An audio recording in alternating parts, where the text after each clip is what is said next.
Thank you for checking out Who's Hitting Gems podcast. I'm your host, David Jones. We got a special show tonight. I want to thank everybody for checking us out tonight.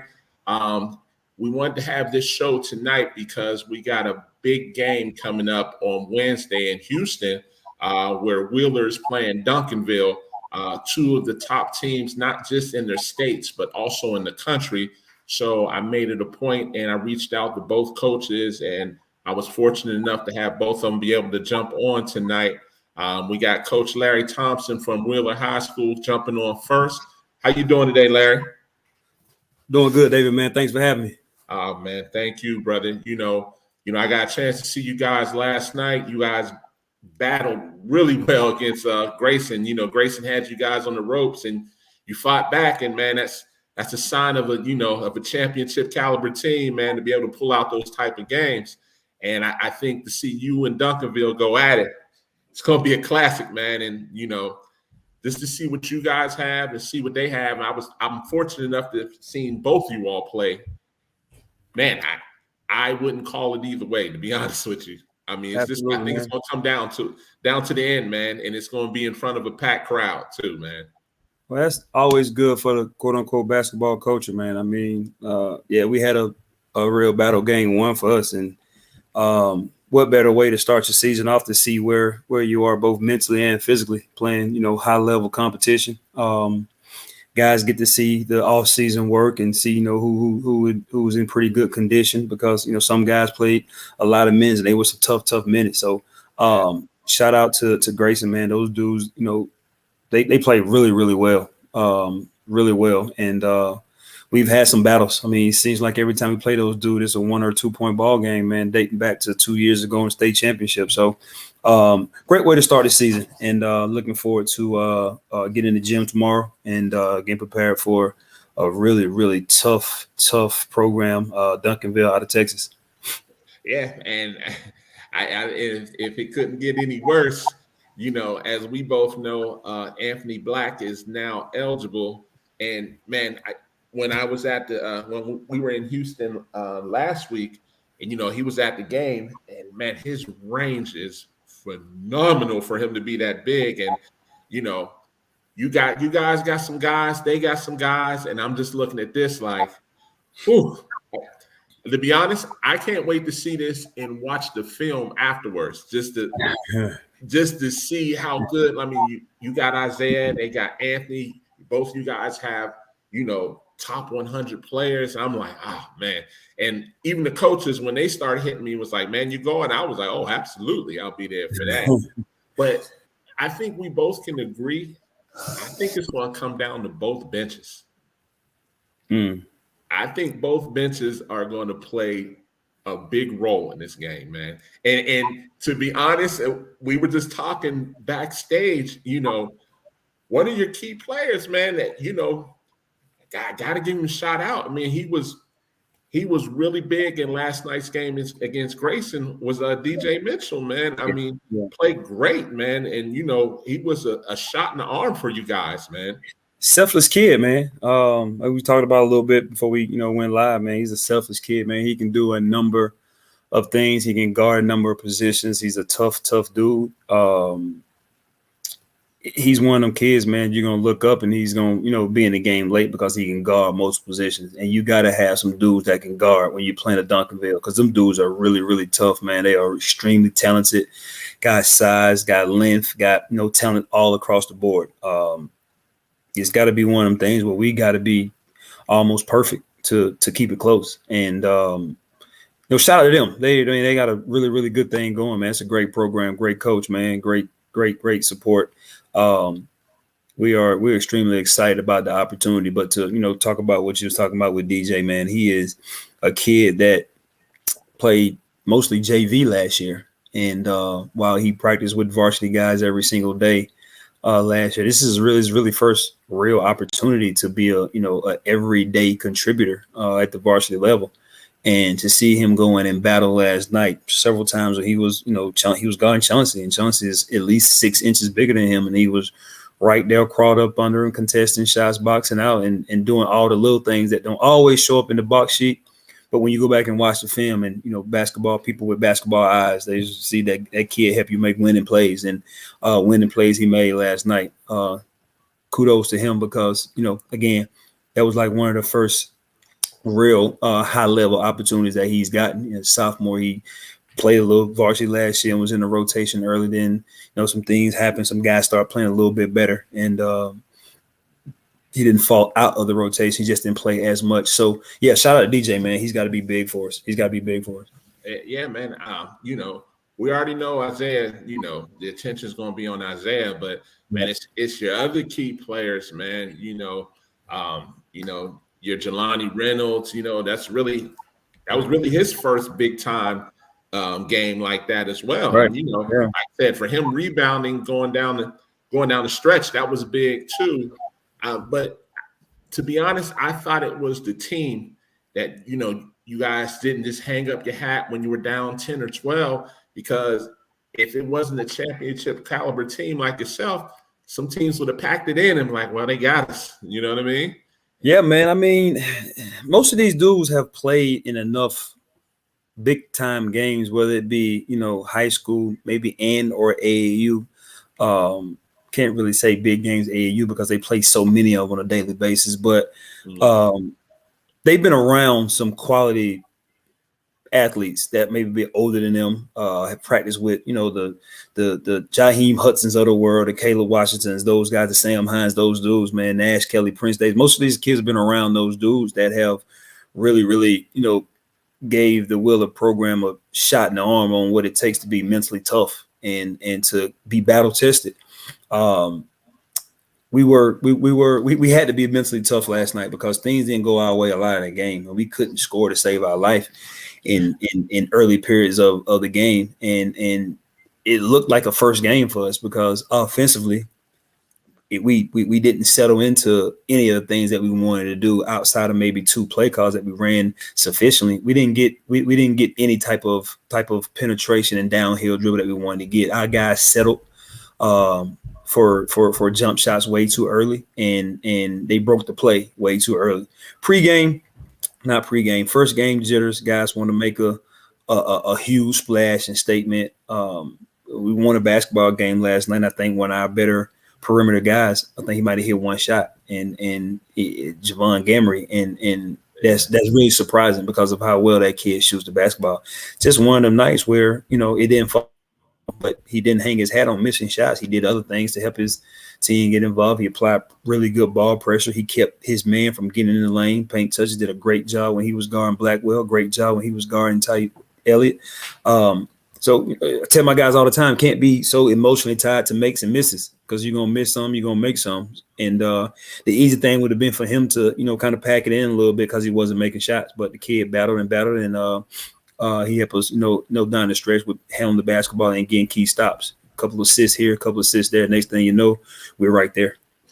Man, and like I said, the whole atmosphere, the tempo of that game, it was for the fans because, that came, even though that was the first game of the year, that really couldn't have been a better test right there because both teams came to play.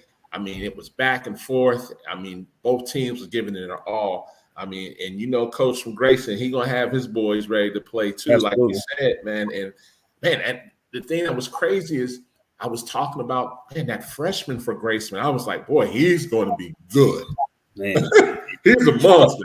No. Coach Pearson and I, we talked this morning actually, and we've always been bouncing ideas back and forth. We played each other 3 times in the last 2 years, so we've developed a really, really good relationship on just basketball stuff, X's and O's. And when we talked today, I was like, Jesus Christ, man, the young kid, I think it's Amir Taylor, he's going to be a problem because anybody that guarded him last night, you can tell that he moved them, and he's only a pup. He's just getting started. So, man, they got some dudes, man. They got some dudes over there that always come hard, always come ready to play. And I'm a full believer, man. You got to play somebody, man, early on in the year. Wins and losses this early. Why you want to try to win every single game, man? I'd rather be battle tested in November and December as opposed to trying to be battle tested in January and February because I can't win. No one can win a title in November and December. But if you haven't played anyone in November, December, when it comes to January and February, you don't know what you have. You find yourself losing games, at the wrong time. And if you haven't been tested and don't know what you have in pressure situations, it puts you in situations where you can't overcome, because that time of the year is win or go home, and you don't want to be something new in that late in the year and not knowing what you got. Absolutely. Hey, man, and one of the other things I just had to say, and this is the difference between a good program and a great program.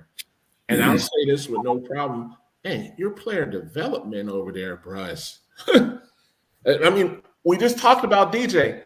To see DJ from last year to now, and to me, that's a shout out to Shep and the rest of your assistants, man. What y'all doing over there, man? I'm like, when I'm looking at when I came to watch you guys work out, and I looked at DJ, I was like, man, he looks like a different player now. Yeah. I mean, you shout out to Coach Shep, man, Coach Rich, man. I got some really, really basketball minds that are head coaches in our program they're I mean, you're only as good as your people around, man. And we have really, really good dudes, high level dudes that really, really care about the kids. Yeah. Coach Shep is as good as they come on the strength and development, Vertimax, development, exit. I mean, he's as good as they come. And Coach Rich, man, he's been a high level, assistant coach at the collegiate level. So those dudes, man, are extension of me. I mean, I never get bogged down and care about a title, so to speak. I mean, you'd never hear me say my program or anything like that. It's always our, because without them, I mean, it's really no us. We work together really, really well. Those dudes are high level, man. They could be head coaches if they wanted to be. They probably will be, in the very near future. And that's just how it's supposed to be. Yeah. Having good people, man, you can't be afraid to let good people work. But what sense of having good coaches on the staff if you're not going to let them, rock and roll? So shout out those dudes, man. They are real basketball guys, man. We was on our chat this morning talking about things that we need to do to get better, watching the film and looking ahead to, game practice plan and game planning for, Monday and Tuesday when we go out to, Houston and play a very tough Duncanville team. So those dudes are first class, man. And we're lucky. We're lucky to have them. We're extremely lucky to have them. And to be honest, like I said, I feel lucky, because like I said, I got to see you guys play last night. I got to see Duncanville play last week. Right. And man, just take out all this scouting and recruiting stuff.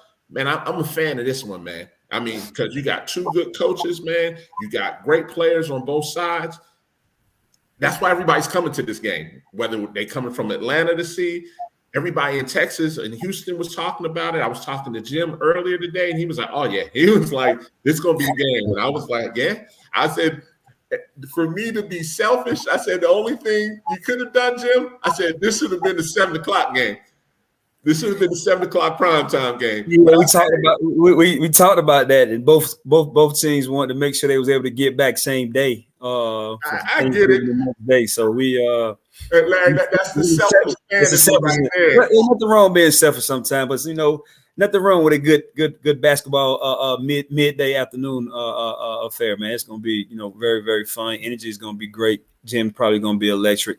We're excited, man. We're excited. We're excited about the opportunity. I mean, man, and like I said, man, I've known you. I've known you for a while now and just watched you. But, man, how impressed I was with Coach Peavy, and just, man, it's almost like a mirror image of watching his bench and watching how his team gets down. It's the same way you guys do. But, man, they got some dogs over there. Woo! They got some dogs. They do. Those dudes are 1 through 12, 1 through 10, man. They're as talented as it comes, man. Like I told our guys, after last night, enjoyed last night, because the excuse my language, the shit you about to experience for the next 72 hours, man, is gonna be some of the hardest thing you ever had to do. But at the same time, man, if you are about the basketball and you're about that life and you want to be a dude that's gonna be able to play at the next level, that's what it looks like, man. You're gonna always face high level competition. You're gonna always face a team that's got more talent than you. It's all about executing and staying within yourself and not trying to bite off too big of a pie, individually. And use your teammates, man. Use your teammates. And we'll go in there with a game plan. And I'm sure we'll execute the game plan. We'll play with a lot of passion. We'll play better than we did on last night. And we'll see how it goes, man. I'm like I said, I'm excited. I mean, the fun part of it to me is right now. I'm getting to watch a little bit of film. I'm getting to break guys down individually and going back and looking through some AAU stuff and seeing how these guys want to score and where they like to score from. Putting the small pieces together to make the big post. So when we come together on Wednesday afternoon, my guys will be as equipped as possible. But even with all that, each individual guy got to go out there with the mind frame that I can't be denied. They got to go out there and play as hard as they can for as long as they can. And if you do that, at the end of the day, you can look in the mirror and say, hey, we gave it our best effort, whatever happens. So this is the fun part. This is the hard part, but the fun part. The hard part is just the anticipation and waiting. And we don't have a whole bunch of time. I mean, we practice tomorrow morning at 10. We get on a flight at 6 a.m. on Tuesday. We practice when we get out there.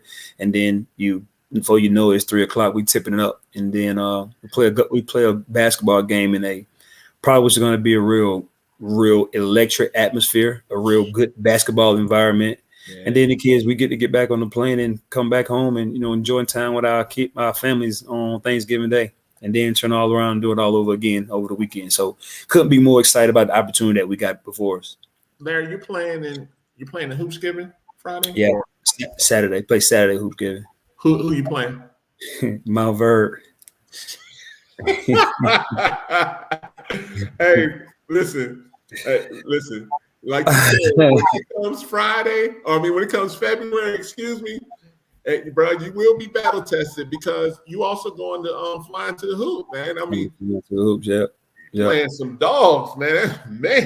I think that's one of the things that I've always wanted to do or tried to do. Like, you got kids in your program that, for the lack of a better term, that think they're good, and they walk around with the chest stuck out and, all right, let's go see if you're really good. And then, you take a lesson or two, and then 9 times out of 10, that helps me get my kids full undivided attention to understand, like, if you want to be where we want to be as a unit, these are kind of games that you get tested in.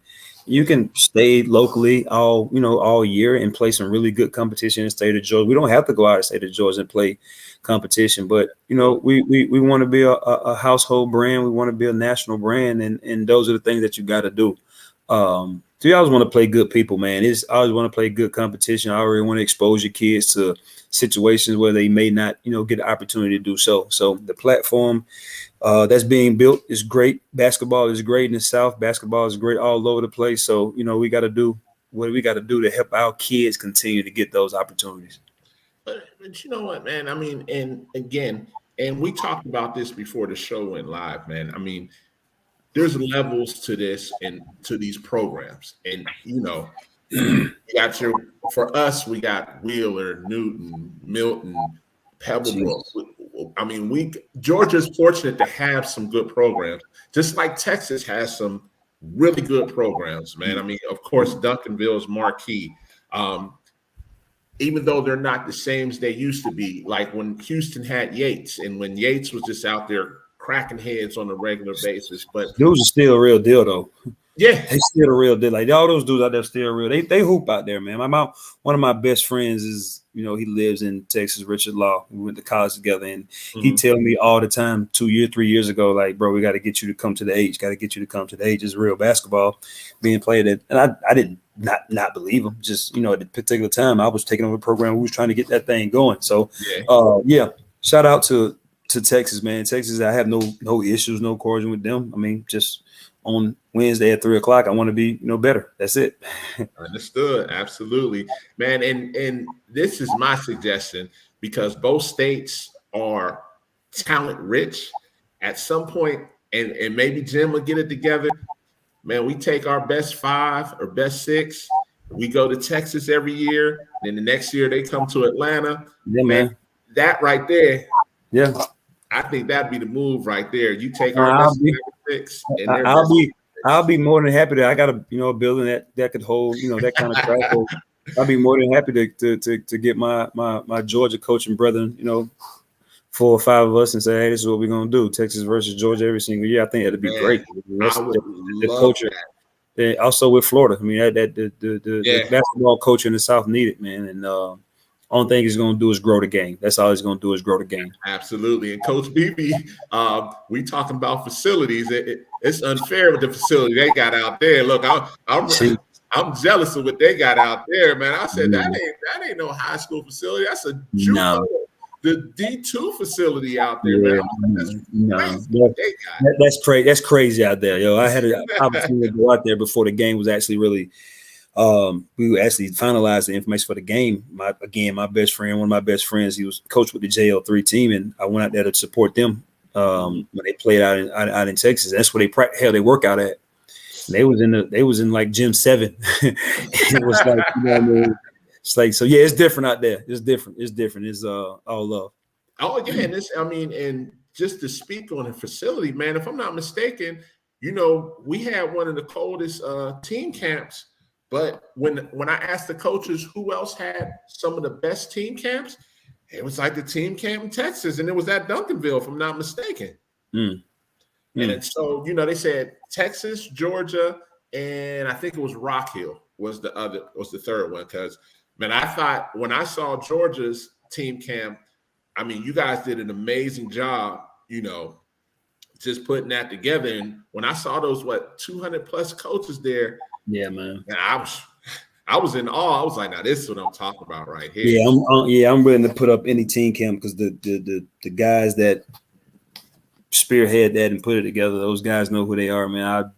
I'll go to bat with those dudes every single day because they are about the kids. They really want to see our kids get opportunity. Because at the end of the day, that's what it's about: putting guys in a platform and that they can be seen and garner opportunities. Hey, Larry, get your man. Get your man. George, come on, man. We need just Georgia, man. Yes, they will. You will too. Don't do that. George is gonna have to say something. You already know. Hey, shout out to George, man. It wouldn't be George if it wasn't George. No, shout out to George, man. You guys look really, really good. It's a tough team. Yeah, man. Yeah, they look good last night too, man. I was like, man.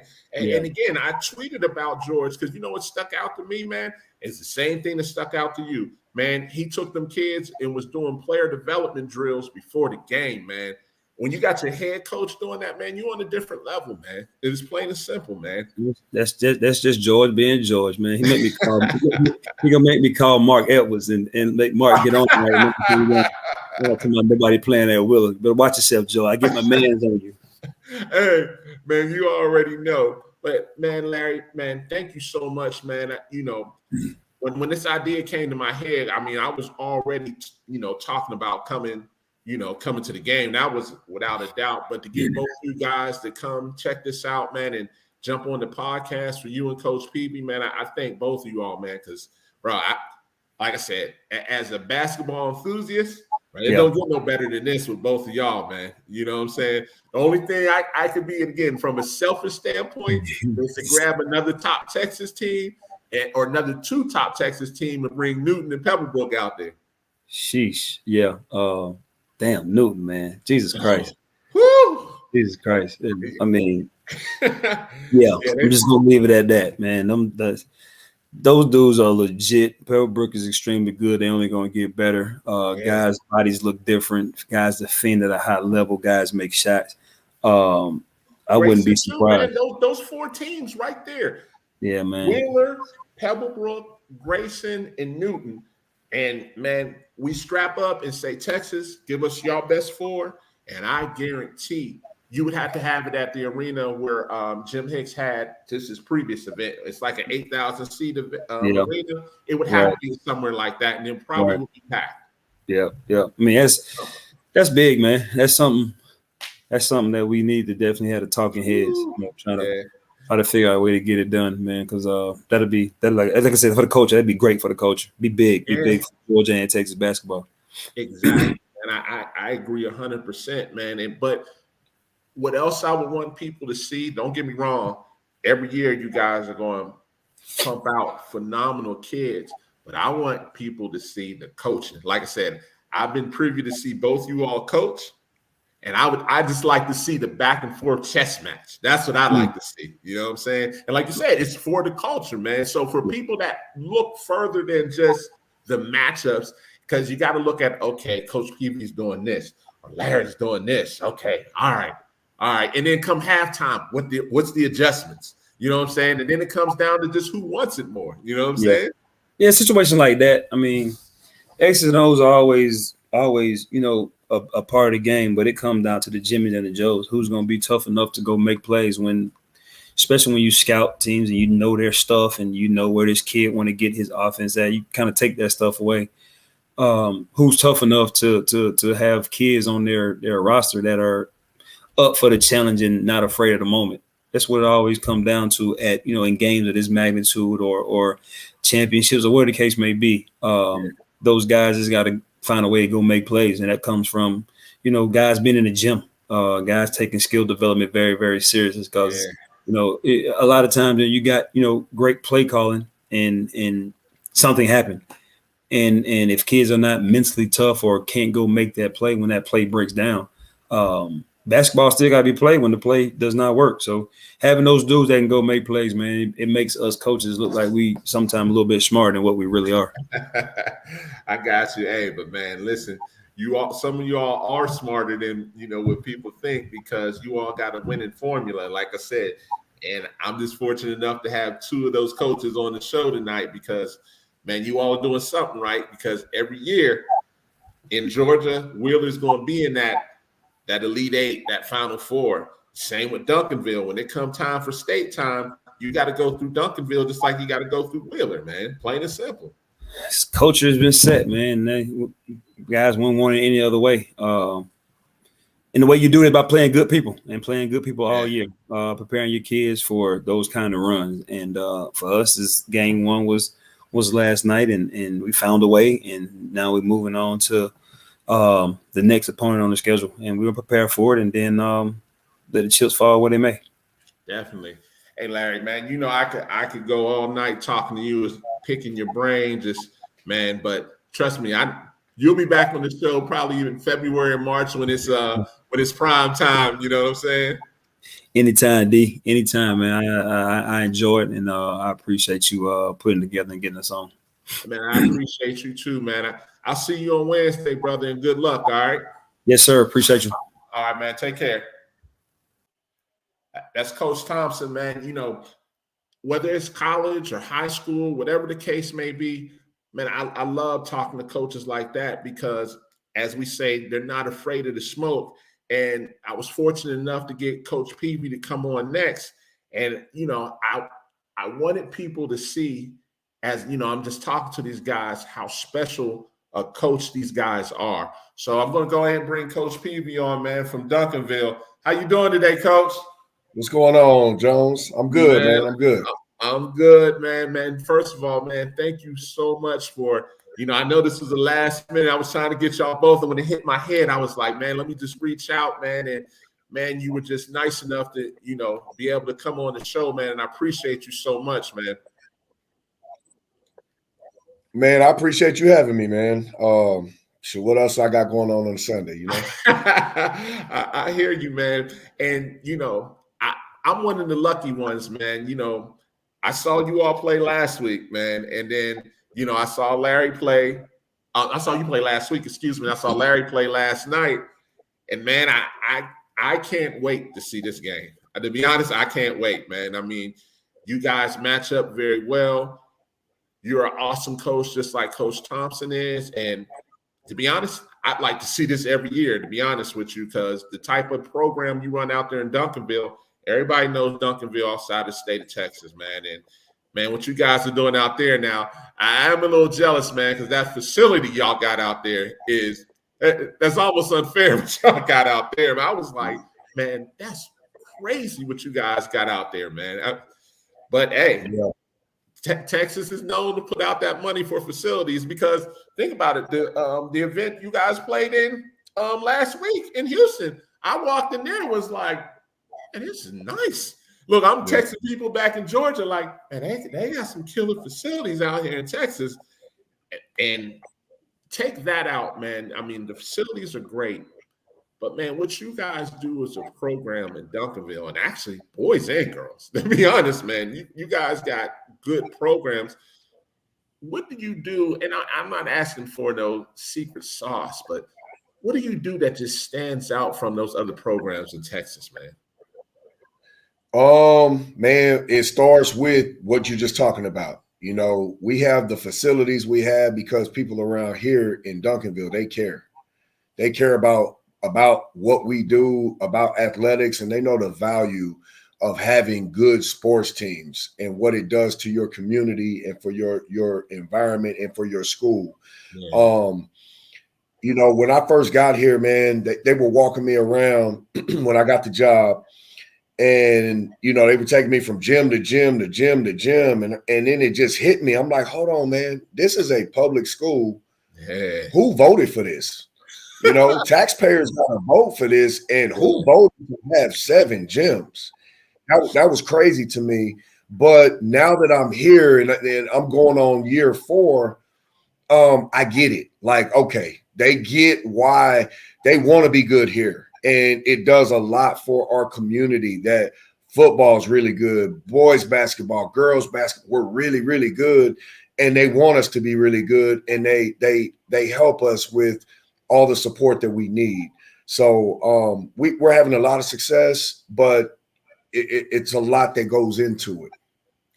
Let me ask you this, though. So don't you feel pressure to win, though, when you're going into that? I mean, you guys are technically like a blue blood of high school basketball. Like, it's expected that Duncanville is going to be good. You just said it.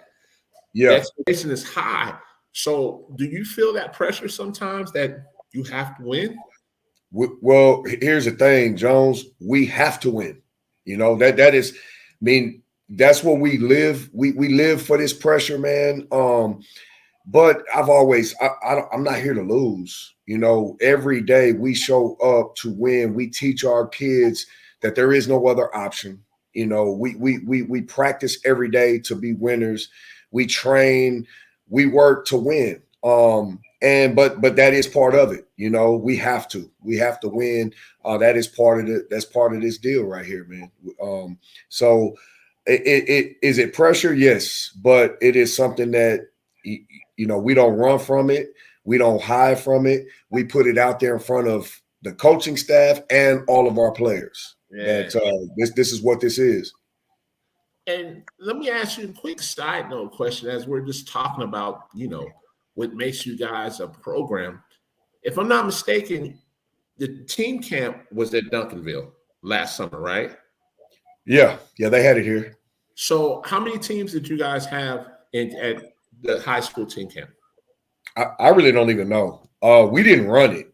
They just had it here at our Texas Association of Basketball Coaches, along with the people who run GASO, Great American Shootouts. They collaborated and they put the event together. They just used our facilities. So Gotcha. I like it like that, man. Y'all can use our facilities. I don't want to have anything to do with it. You know, just tell me what time we play. Yeah. And did you guys have like any out-of-state teams come to your team camp? I believe there were. Okay. I don't have any details. I really don't. But I'm pretty sure there were teams that came from out of state at our event, at the event here. And man, and the only reason I'm asking those questions because I'm just out of curiosity. Like when I saw Georgia's team camp, and when I got a chance to talk to coaches, you know, it was pretty much unanimous. It was the top 3 were in no particular order: Georgia, Texas, and the one in Rock Hill, South Carolina. And you know, to be honest, next year I'm probably going to take a peek, whether it's at Duncanville or wherever it's at. I want to see what the Texas team camp is like compared to Georgia. So I definitely want to come out there and check that out. I mean, there's no question Texas has some great talent, but I just want, you know, I definitely want to see what you guys are doing out there, man. You know, I already came out there for Jerry Mullins' JUCO event. I came and checked that out in Dallas. You know, that's a mainstay every year that you guys have. But Coach, one thing, you know, I know it's not just you, and like you said, it's your assistants that make your program go the way it does. But man, looking at the way you guys run, and not just run your plays or anything, I have to not even assume the player development. Like, man, I was watching Anthony Black, and he wasn't even playing, man. And to see him shooting from out of bounds and knocking them down during timeouts, I was like, okay. I'm a fan just watching this kid right here. Like, even though he couldn't play that game when you guys played, but watching him and then watching the guys you have, because to be honest, even without Anthony Black, man, you guys are still one of the top teams, plain and simple. And I tweeted out, I said, to be honest, without him, they're still very good. But with him, they're probably a top 5 to 10 team easily. There's nothing to talk about. And that's a testament for you and your staff, man. Like, whatever you guys are doing development-wise, it's working. And that's just from the naked eye. That was my first time ever seeing you guys play. And I was texting back and forth people all over the country like, hey, man, you got to see this team, man. This team is unreal. And I think it's great to see you play somebody like Coach Thompson, where you guys share like that same mentality. And that's why I said when Jim told me that you guys are playing Will, I was like, oh, I'm coming back for that. That's just plain and simple, because you guys are on that level. I mean, there's levels to coaching, and I'm not knocking any coach, but like, you guys are winners, just plain and simple. And you guys had that winning mentality. And man, I'm just excited, man. And that's why I'm just excited to have you on the show. I'm excited to see the game. And is there any guy that you think that's going to stand out besides your killers? Let's say your normal killers, your All-Americans. Who's going to be someone in that game that you think is going to have a breakout game for Duncanville? Man, that's hard. That's hard to call. We, like you said, man, we do a lot of skill development. We do. We do a lot of strength conditioning. We're strong. We're in good shape for the most part. I mean, for this part of the season, we're in pretty decent shape. We care about everything. Our nutrition. We talk about sleep patterns. We talk about getting enough rest, drinking enough water, eating right. And we train really hard, but to get and what we do, I think, better than most, we let kids start in their role. And I know that's cliche, and a lot of people say that, but it's real around here. So our skill development looks a little bit different because it's somewhat individualized. Guys that get to wiggle with the ball, they work on wiggling with the ball. Guys that shoot, they spend a lot of time in our skill development portion getting up a lot of shots. So you'll look in our gym and you'll see 13 kids doing 13 different things. We'll have one coach working with a kid that pretty much plays inside, and that's about it. Now he'll get some shots and we'll work on his threes and stuff like that, but he'll work on, doing 200 hook shots. But then we have, everything looks like what we're going to play and how we're going to play. We got guys sitting in corners and they're just working on doing that. But to answer your question, who's going to break out, that it's game by game. It's game by game. I do feel like we got some guys on our team that aren't the most highly ranked, but they're winners. CJ Ford. I'll tell you a little story. Ronald Holland is a top 10 kid in the class of 2023. I think ESPN has him maybe at number 6 or whatever. He came in this year with a lot of pressure on himself, and he didn't handle it well. He wasn't handling it well early. And I called him in, and I just want to know, man, what is going on with you? And it came out. He talked about, putting the team on his back and having to do this and having to do that. And I said, hold on, bro. Our seniors are the ones who carry us every year. And I had to give him examples. Last year, it was Zurich Phelps. It was Juan Reyna. It was Damon Nicholas. The year before that, it was Micah Peavy, Jabrian Hill. The year before that, it was Jamias Ramsey. It was you do your job, Ron, and let the seniors figure out what we need to do to win. And last night, we were up 15 at half against a really, really, really good, talented Kimball team. That Kimball team. And they punched us. Yeah, they punched us in the mouth in the second half. And before we knew it, we were down 10. And with 3 minutes to go, we were down 10. And I called a timeout, and I didn't say a word in the timeout. CJ Ford took over the timeout, checked everybody in that huddle, and just told them what their job was. And it was one job. Your job is to win, period. And CJ took over. So I had to text Ron afterwards. I said, man, what did I tell you? Do your job and let the senior figure out how to win it. And that's what they do. So I would say, man, if anybody steps up and shows something in this game, it's probably going to be a senior, CJ Ford, Davion Sykes, because they've been here. They've been here since they were freshmen. They know there is you have to win. You have to win, and they know what it takes to get it done at the end. But it's game by game, man. I can't give out, besides just feeling like it's going to be a senior that when things get tough, they figure it out. Let me ask you this, and just like I asked Larry, I mean, I'm just anxious to know, outside of this game, we know this is a big game, and I know you play big games. What does your schedule look like of other big games that you have outside of this? Every game. Every game? We played Kimball last night. Yeah. We got Wheeler on Wednesday. On Friday, we have Corona Centennial. They're good, man. Yeah, they're good. And then we have on Saturday, we have Sierra Canyon. Oh, okay. Yeah. I don't have my schedule in front of me. Hold on, I do have a schedule. Then after that, we go to Texarkana and play against two teams out of Louisiana. Then we go to Hoopah West in Phoenix and play Montverde.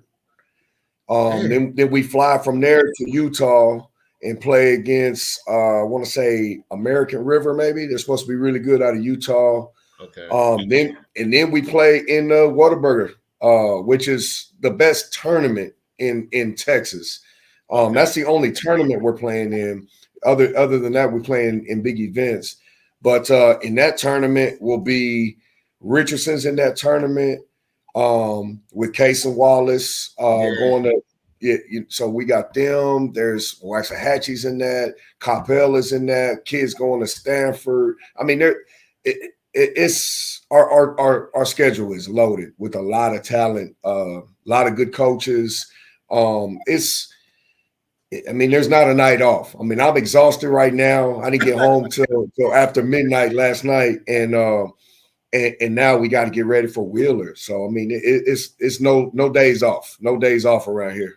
Absolutely, man. You and Larry sound alike, man. Just the way you guys prepare, the way you guys play anybody. And like I was telling him, man, as a fan of this, man, I would like to see every year Texas versus Georgia, like a showcase, like your top 4 or 5 Texas teams versus your top 4 or 5 Georgia teams, whether it's in Texas one year or Georgia in the next year. I would love to see that because my sisters live in Houston, so I get to see, some good basketball in Houston. So I would just love to see, of course, I know Duncanville and I know, Kimball. And, man, the other team that caught my attention out of Dallas is that Faith Prep. Is it Faith Family? Faith Family. Man. Yeah, Faith Family's a 4A, man. They're 4A. I was really telling you because the producer, he came too, but he came the day after. And I was like, bro, you got to see this Faith Family team. I was like, yo, they're the real deal. I like them. I like them a whole lot.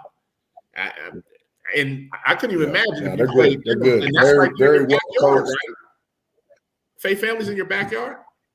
Yeah. Yeah, they're right here. Yeah, Faith Family's right around the corner.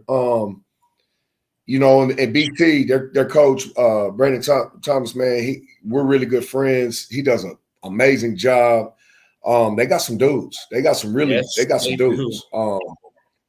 And I mean, some of the best athletes around. You know, they got TJ Caldwell, man. He put his chest on the rim. Hey, man, and you're not lying. Yeah. Look, I'm laughing, but you're not telling a lie. I mean, that dude is the real deal. I was like, man, I couldn't believe I never heard of that team. And like you said, you know, as I'm watching them, I said, well, let me see what they. I was like, wait a minute, they're 4A.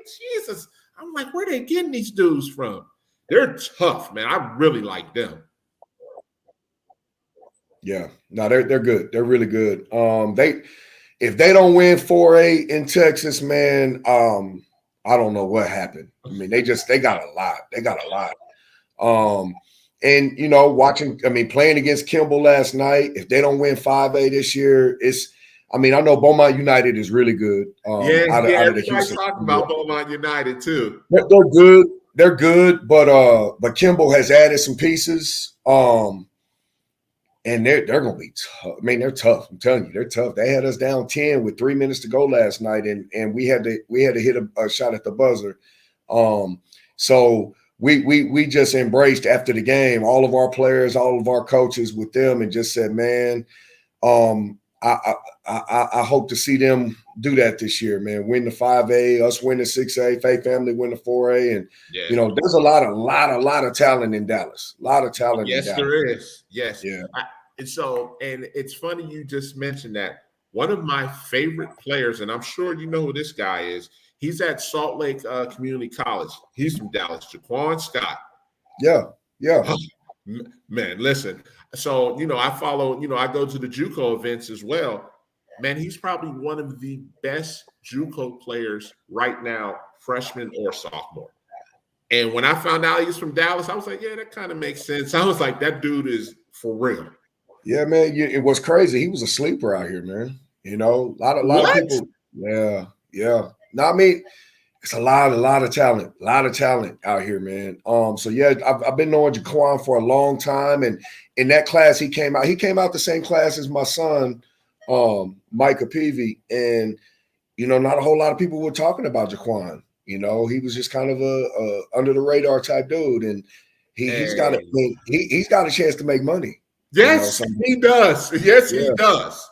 Yeah. And you telling me he's asleep? Listen, I'm not trying to be funny. If he was a sleeper, then some assistants need to lose their job because that dude is a dude. Yeah. Now he can play. Now Jacquard can play. He's good. He's good.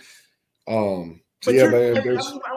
You're telling me he was a sleeper coming out of Dallas? Yeah. I mean, but you gotta understand who was in this area at the time. You know, in that same class he came up with. You had Cade Cunningham, you had RJ Hampton. You know, before he upclassed. Yeah. You know, Micah was really good. You had Lomers out of BYU who was really good.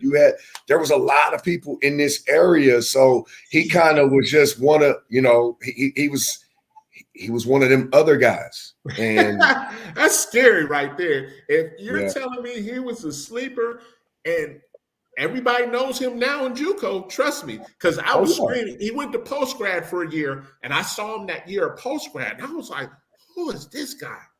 And they were like, yeah, he's from Dallas, this, that, and the other. And I was like, hey, man, that guy's for real. And just to hear you say that, man, that means Dallas got some certified killers like that. I mean, if you got a sleeper that is, like you said, got a chance to make some money, whew, man. And I knew about Kimball. And like I told you, I saw Faith Family, you know, last week when you guys played as well in Jim's event. Hey, man, shoot. I'm going to have to get to see some more Dallas basketball, man. And you talking like that. Goodness gracious, man. But, man, Coach, I thank you so much for coming on, man. Man, everybody in Atlanta can't wait to see this game. I'm not sure I need to talk to Jim. I'm pretty sure it's going to be live streamed because the people that can't make it to this game, this is one of them games they're going to have to tune into the live stream because everybody likes to see how Texas stacks up against Georgia, and everybody wants to see how Georgia stacks up against Texas. And this is one of those games. And just seeing the way you played was one of the first things that came to my mind was, some of our top coaches here in the Atlanta and Georgia area. When I think of Larry, when I think of Coach Gibbons from Newton, and that's another team I would love to see you guys play. Like, I wouldn't care if you played Wheeler and then turn around and play Newton as well, because Newton got some dudes too. And then I would love to see you guys play like a Pebblebrook. But I know I'm being greedy now because of your schedule. But I mean, man, what you guys got, you guys are a testament. Like, if you want to play the best, you got to go through Duncanville. And pretty much, you correct me if I'm wrong, year in and year out, when it comes for that top 25, Duncanville is one of those teams, man, when it's time for preseason. You know what I'm saying? So everybody wants to be the best. Yeah, we've been pretty good last few years. So, you said it earlier, man. We play whoever. There's some people out here I trust as far as these people who put these events on, like Jim, Glenn Smith, Buff. There's some people who put these real events. They know where the talent is. They know who they are. Where we don't have to go search them out. They find them and then they match us up. So I trust, man. I rock with them dudes. And if we're in their event, they always call, hey man, will you play such and such? We play whoever you tell us we playing. And that's just, just tell us so we can prepare, know who we're preparing for. And man, we want that. We want all of that. All of our kids, we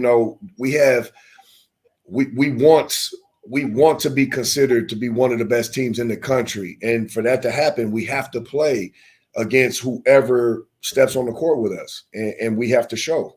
So, yeah, man, if it happens and we can get something together, a Georgia versus Texas thing, man, I'm all for it. I'm all for it. Absolutely, man.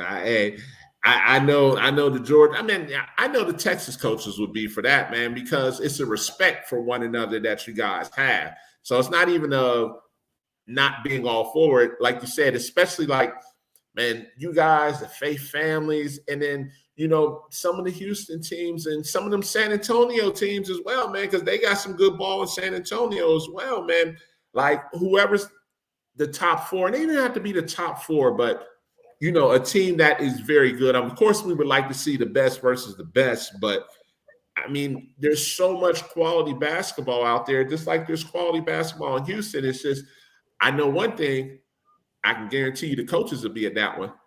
Just like I know the coach is going to be at Wheeler versus Duncanville, because I can confirm that. I have at least 7 coaches that were like, oh, yeah, I'm going to be at that game. And I was like, yeah, you should be at that game, because that's going to be talent laden on both sides, man. And, man, I thank you and Larry for coming on tonight, because, for the people that don't understand how big this is to see you guys play against each other, man, like you said, Jim did it on this one, man. He did it to set this up, because I was like, whoa, okay.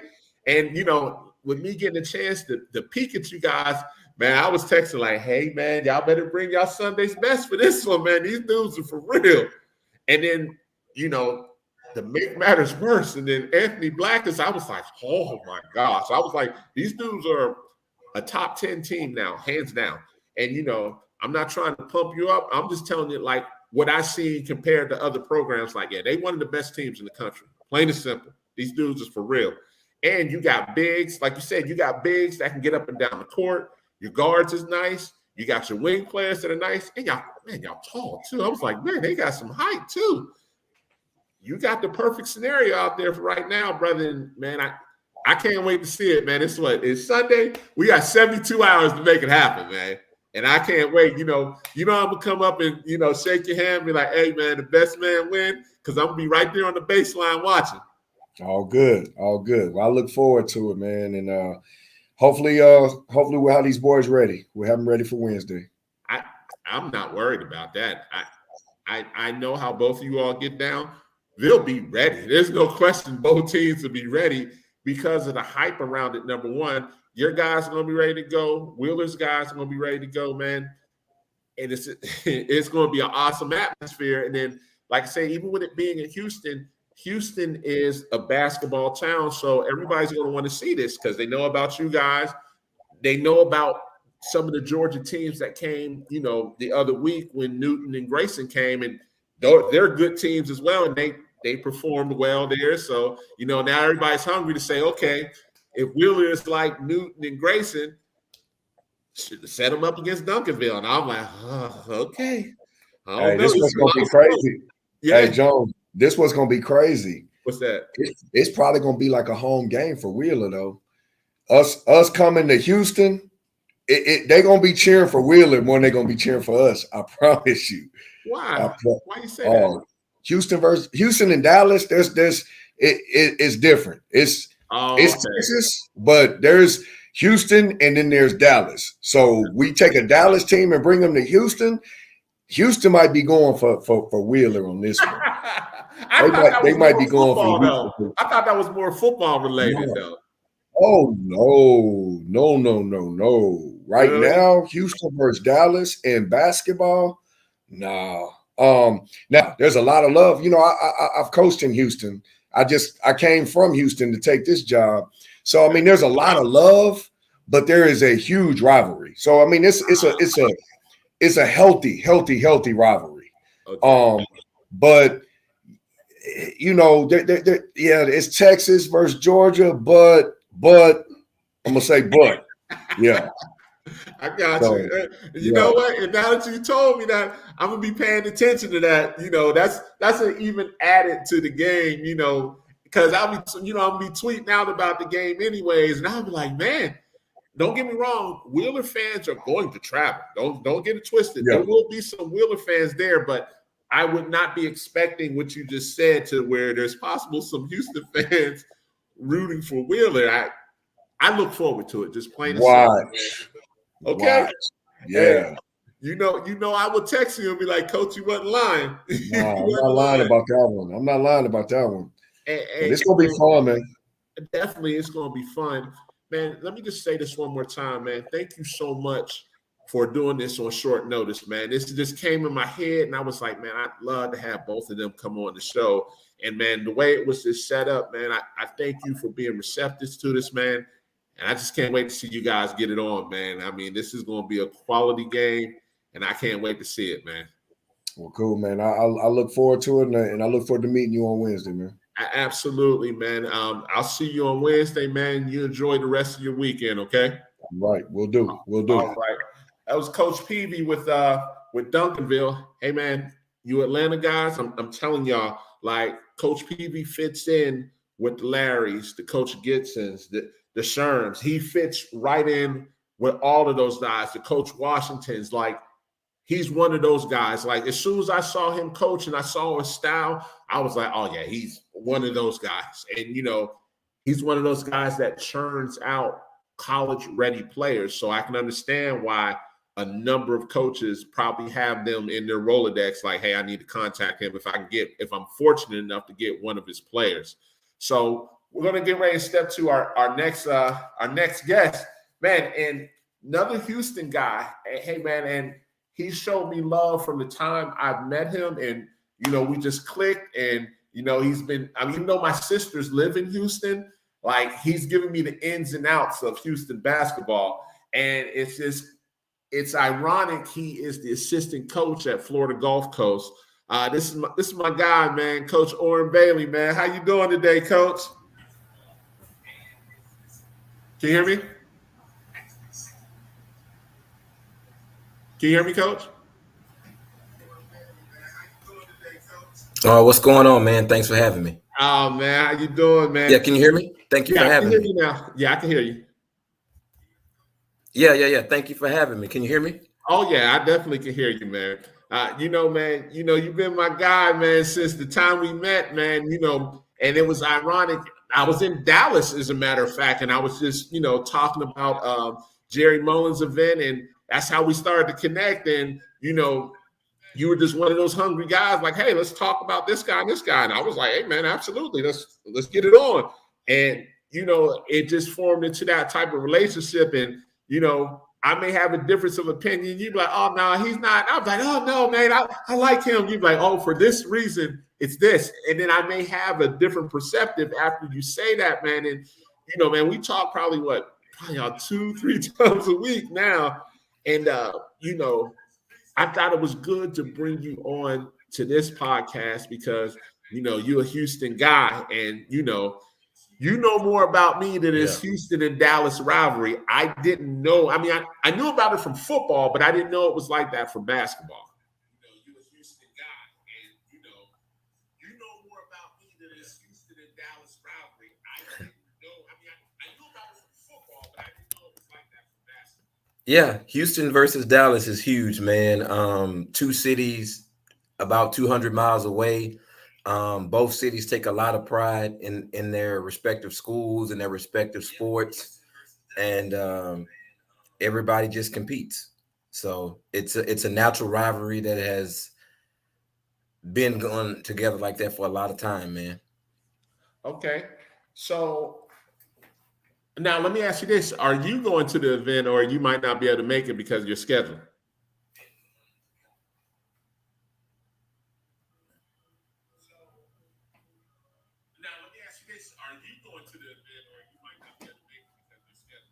I'm not sure if I'll get a chance to make it to the event. I mean, I definitely would love to be there in person to watch it. I know it's going to be a great game, a ton of talent at the event. It's a well-run event and one of the best events in the country. So I would love to be there. I just don't know that my schedule will allow us to do that because we've got a ton of games and game preparation for this week. Got you. So, man, we're gonna talk a little bit about Dunk City now. People that know about Dunk City in Florida Gulf Coast, they're familiar with the Dunk City moniker, man. Tell us about the squad you got this year at Florida Gulf Coast.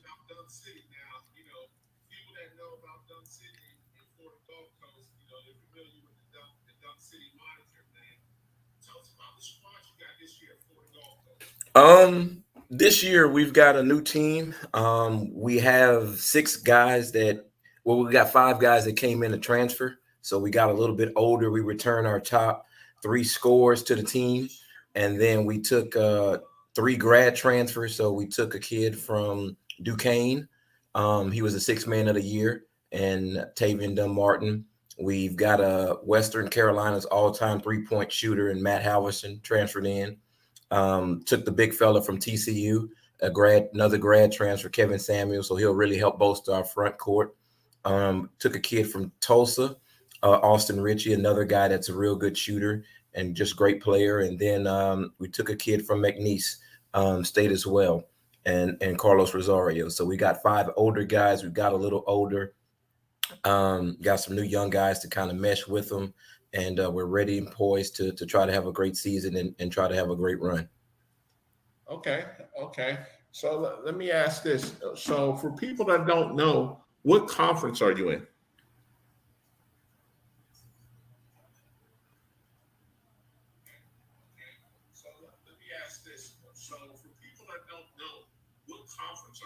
We're in the Atlantic Sun Conference. The Atlantic Sun is a pretty good conference. We've got Eastern Kentucky that came in this year, Liberty, Lipscomb, North Florida. So we've got a lot of Jacksonville, Stetson. So we've got a ton of good schools that people have probably heard of a little bit and kind of seen in the NCAA tournament. So it'll be a dogfight this year to see who comes out on top. Okay. So in regards to your non-conference schedule, what does your non-conference schedule look like for this year before you get into your conference schedule? So in regards to your non-conference schedule, what does your non-conference schedule look like for this year before you get into your conference schedule? We opened the season up on the road at Loyola in Chicago. So we lost to those guys, and they're a top 25 team in my opinion.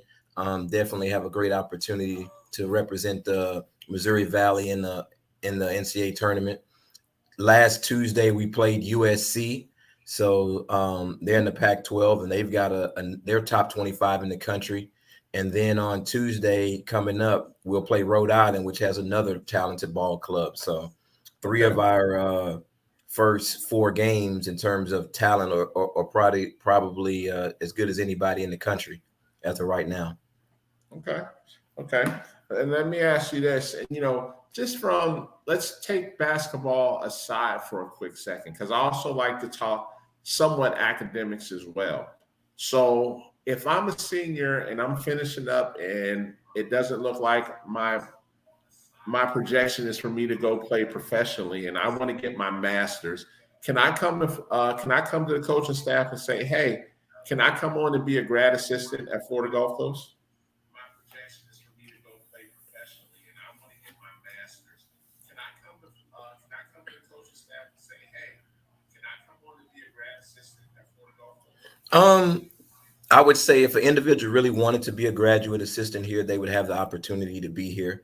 We're pro education in terms of guys continuing their education and trying to get on the correct path to life. So not everybody can make it professionally. It's only a certain number of jobs around the world for guys to do so.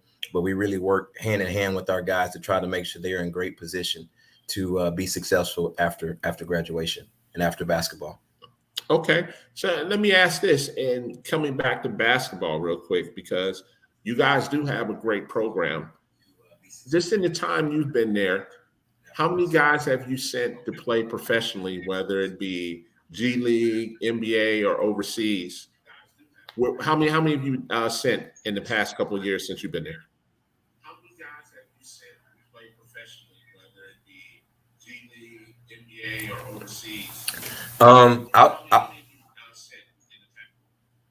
I would just say the Atlantic Sun. What most people don't know about our conference, we're one of the smaller conferences in the country. The last 3 guys that have been Player of the Year in the NBA, 2 of the 3 have come from Florida Gulf Coast, and Brandon Goodwin and Rajon Tucker. So I think one was 2017, and the other one was 2018. So those are 2 recent guys that we've had there. And just overall in our last 10-year run of playing Division I basketball, we've got about 20 guys that are fortunate enough to play professionally. That's impressive. That's definitely impressive. So here's my question for you, and I always ask this for parents that are watching this. When you're out here at Live Period, or you're out here at a JUCO event, or you're out here at a post-grad event, what do you look for in a recruit when you're out here looking for Florida Gulf Coast?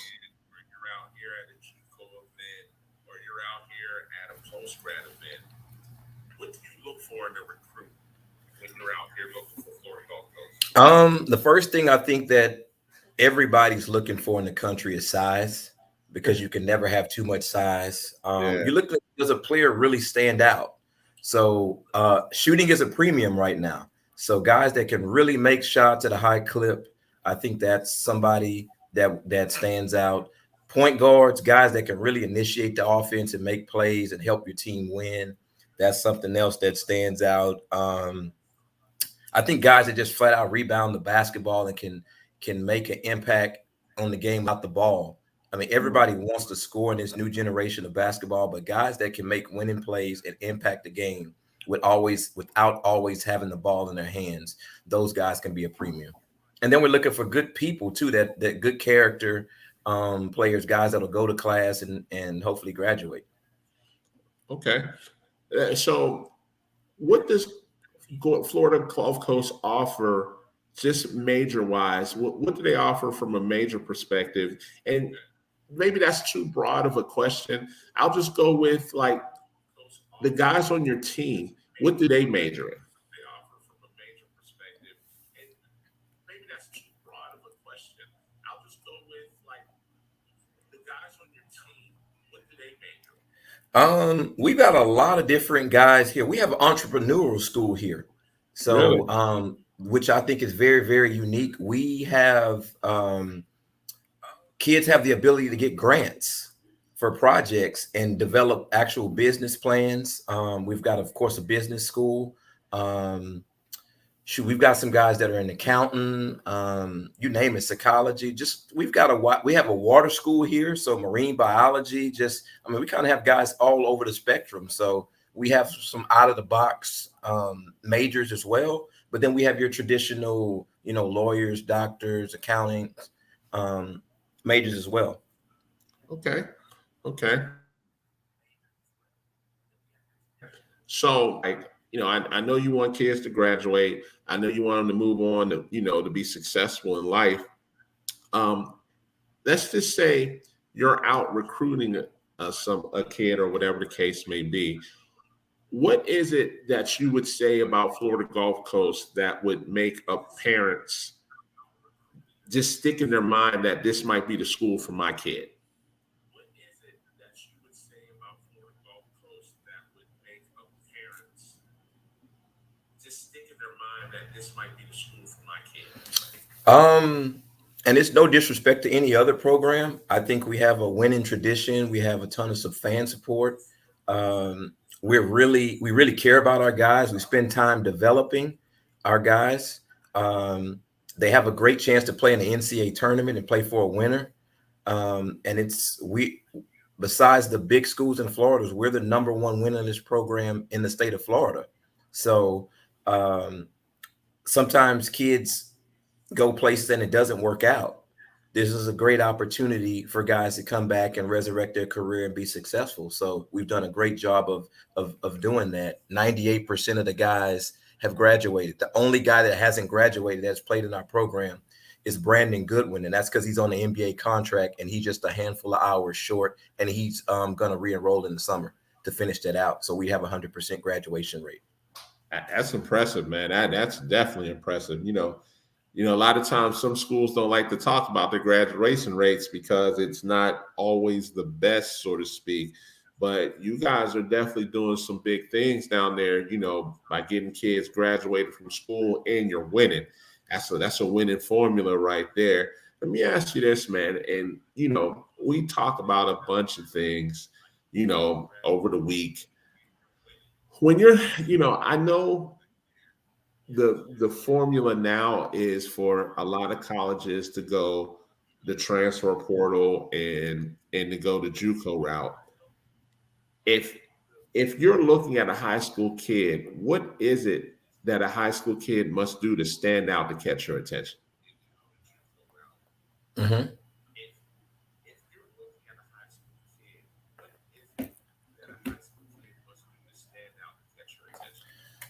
I think guys that are physically ready to play helps with that maturity level. Again, I just think a contributing skill set. If you're a guy that can shoot the ball, if you're a guy that just is a winner, I mean, you have to be ready to contribute day one if you're coming out of high school because of how the transfer portal set up in junior college guys. I think some guys are special talents and just have the ability to play right away. So physically ready to go, I think mentally ready to go and show maturity on the floor, great attitude, compete every possession. And then again, having that special skill set that'll get you on the floor and keep you on the floor. Yeah, I agree. Because, I think we both can agree, like right now, it's tough for, the 22s and the 23 kids, until more of this shakes out, in regards to, the portal and the the JUCOs. The JUCO part is never going to change because almost every school is looking for a guy that's ready, and we both know that 1 or 2 years of JUCO is going to prepare you for the D1 or D2 level. And it's just one of them situations where it's tough. It's really tough where some kids may have to go post grad, and then they may have to go JUCO, and then make that jump to you or a D2, because some of these D2s, as we know, are very good as well.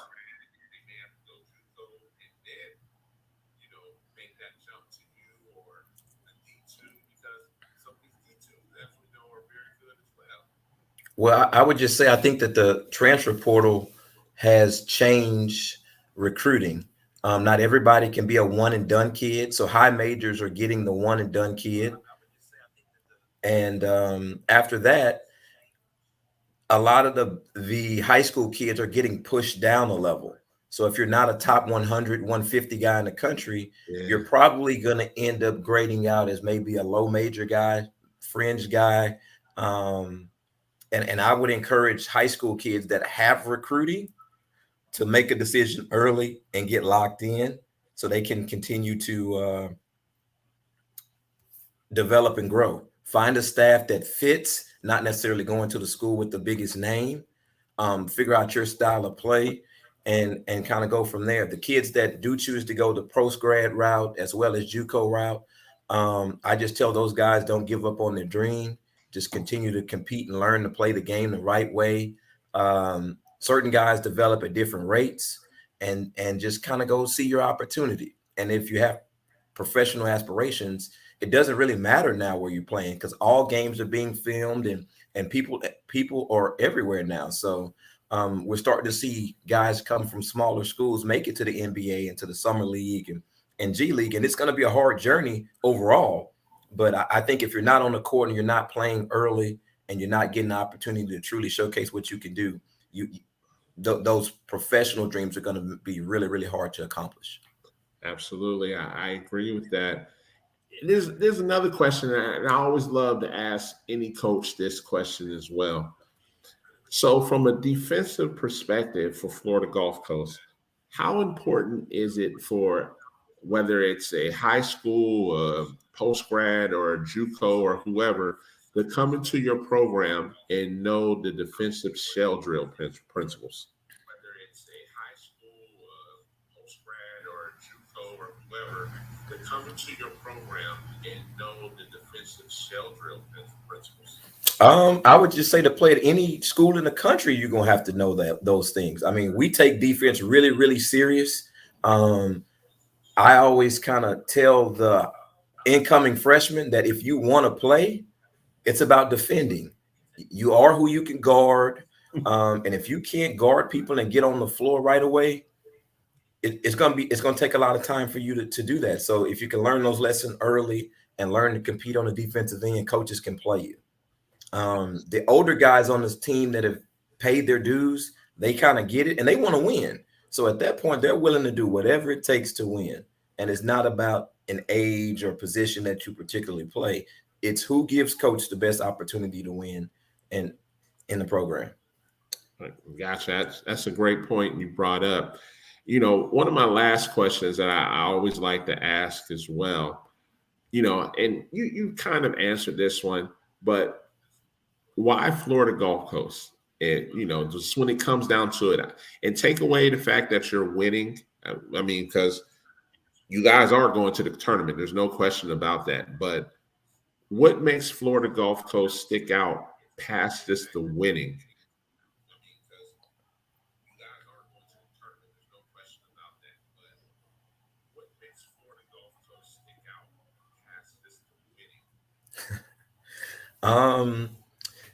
Great climate here. I think the weather's great. We've got a beach on campus, which is phenomenal in a view. But seriously, we're invested in our guys and in our program in terms of developing guys, in terms of showcasing guys, and we want guys to be successful here. So a lot of staffs talk about it, but we're in a situation where we've been able to deliver and help a ton of players, and I think our track record speaks for ourselves.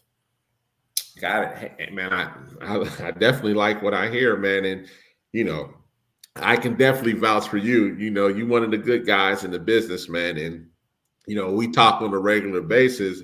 You know, a lot of times, you know, outside just talking strategy, you're just one of those good guys that, you know, we talk outside of basketball as well. So, yeah, I know I can vouch for you, you know, you being a good guy. And then, you know, and if that means your rest of your staff is like you, then yeah, they're probably in good hands. A kid would be in good hands at Florida Gulf Coast. You know, man, before I let you go, man, I want to ask this question as well. How big are you guys on player development and to get a kid? Because, you know, we've talked about this as well. Like, you know, there's some kids that may be those fringe kids. And then it becomes, will you take them? And if you do take them, it's with the understanding that you're going to have to develop them. How big are you guys on player development in Florida Gulf Coast?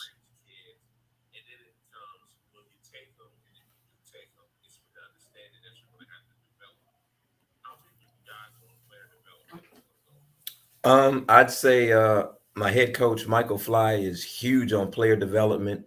I think one of the number one skills in the country that guys are struggling right now is shooting the basketball. And he is pro shoot the basketball. He's pro live in the gym, during the day, come in the evening, whatever you can do. We're pro development as a staff. Coach Sutton has 30 years of experience. He was at Mount Verde and started that program, and he's been at Georgetown and Pitt and other places like that. And he's huge on development. And Coach Furr's been with Coach Fly for 4 years now. So we have a staff of guys that all four of us love to roll up our sleeves and get in the gym and work on player development regardless of position. So we take that seriously, and we invest in our players. Okay. And, as we both know, that's something big. Sometimes coaches, sometimes they don't want to put in the work, and we both understand to get to that next level. Like you said, you got to roll up your sleeves and you got to develop that kid to that talent that you're looking for. It's not always about that kid coming in and saying, okay, he's going to be in the gym 24 hours. But if he's not being developed properly and know what to work on, if he is, quote unquote, a gym rat, then it doesn't help. As we both know, they can be in there the whole time. But if he's not getting that correct direction to say, hey, while you're in the gym, we need you to work on X, we need you to work on Y, we need you to work on Z, then that becomes he's not going to develop to what you're looking for. You know what I mean? Yeah, we spend a lot of time with video because I think video tells the truth about things out there. So it's as you go up levels, guys have to start watching film and more of it. And again, we film every practice, we film breakdown sessions. We as coaches try to take the guys in here. We divide the players up and we spend time with them on there about player development, whether it's footwork, whether it's shooting, whatever it is to make them just better players on the floors and off the floor. We invest in our guys. So, we're able to show guys what they need to do so they can be successful. Gotcha. Hey man, I've been dying to get you on this show, man, and thank you so much for coming on, man. There's going to be plenty more times I bring you on because, when I pick your brain, sometimes the stuff I'm thinking about when I pick your brain on the phone, I just honestly forget while we're talking on an interview platform stage. And then I may ask you to get on the phone, like, hey man, what about this? And then you'll come back and say, no, because of X, Y, and Z. And then sometimes I agree and sometimes I don't disagree with, which is fine, but you show another perspective for me to always think about, man. And I appreciate you for that, man. Understand this won't be your last time on the show, man. I definitely want to get you on the show when it's time for live periods, or if you make it up to Georgia for team camp or whatever the case may be, or at now JUCO, some of the JUCO team camps now, because I remember what the JUCO team camp in Alabama had. Jeez, what about 225 coaches at that one? Okay.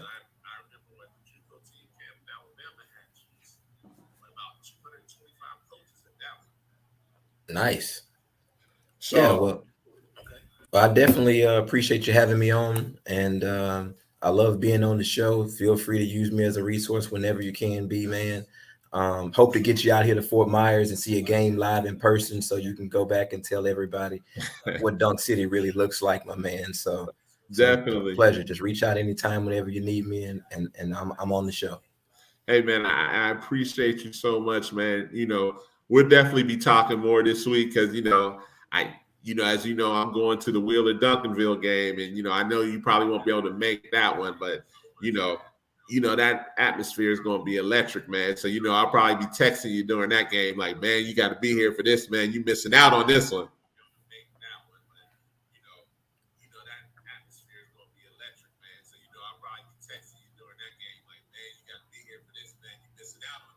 Yes, sir.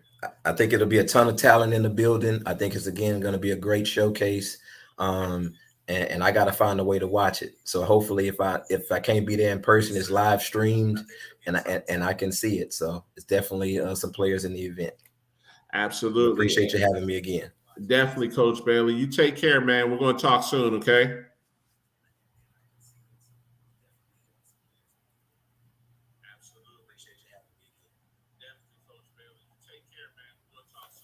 All right, take care. Appreciate you. Take care. That was Coach Bailey, man. Really good guy, man, from Florida Gulf Coast, man. You know, one of the things I like about him, man, is just his honesty when he'll say, hey, this kid can play, but he may not be this level, or he may be another level down because of X, Y, and Z. And I always appreciate coaches like that instead of coaches that will kind of fluff a guy around and hope that they could keep him on their board in case something else doesn't work out. He just honestly tells it like it is. So we're going to get ready for our next guest. And actually, he's helping out the show because Jim Hicks is actually on a flight. And, you know, he put me on to a guy that is very knowledgeable. And I was excited when he told me about him. We got Coach Ani, man. How you doing today, man? What's good, Dave. Can you hear me fine? Oh, yeah, I can hear you good, man. Man, thank you so much for coming on the show. You know, Jim told me, you know, he was going to be on the plane, and he said, you know, you would fill in. And, man, when he was telling me about your credentials, man, I was like, oh, man, I got to get to know this guy, man. Yeah, he said, you're going to be buying a laptop at 8:15. I said, well, I'm on a laptop now. And so he was like, man, can you do this podcast, David Jones, in a Hidden Gem podcast? I said, for sure. So I was like, so he said, hey, he's going to reach out to you. And I said, okay, I'm on it. Let's do it. And man, and definitely I appreciate you for that. Are you going to be in Houston on Wednesday? Yeah. So my homeschool team is playing at 2:00. Okay. What time are they playing? 2:00. Okay. Man, you know I'll be there on the baseline to see you guys play, man. Definitely. Perfect. Yeah, I'm coming in actually Tuesday evening, so I'm going to be there the whole time. Okay. Probably that Duncanville Wheeler game may be my last game, so I got to head back to Dallas. Okay. But you know, I'm going to be there for the most part. I love supporting Jimmy. So you're in Dallas right now? Mm-hmm. Man, so as you know, I had Coach Peavy on from Duncanville, man. Mm-hmm. And my gosh, man, I knew Dallas had some good talent, man, but you know, I saw Duncanville play last week, and then I also got a chance to see Faith Family play, and I'm like, man, you guys got some killers there in Dallas, man. Goodness. Man, talents of abundance right now in DFW. When you talk about like Duncanville, who has about 8 to 9 potential Division I prospects, even more when you talk about the 25s that are just 2025s that are playing up.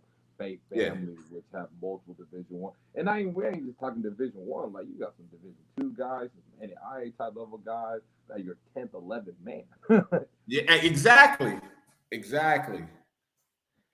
Man, and I came to Dallas for Jerry Mullen's JUCO event, and you know, I'm definitely going to be a regular at that one now because look, I was in all of that event right there, man. I was like, man, this is crazy. Like I was texting people like, I was like, this JUCO event is crazy. But I mean, of course I knew about Duncanville, and I was just really introduced to Faith Family. I knew Kimball was good as well. And there's some other good schools in Dallas, but you know, would just totally rock my world, man. When he said when Jacquard Scott was coming out, he was kind of like unheralded.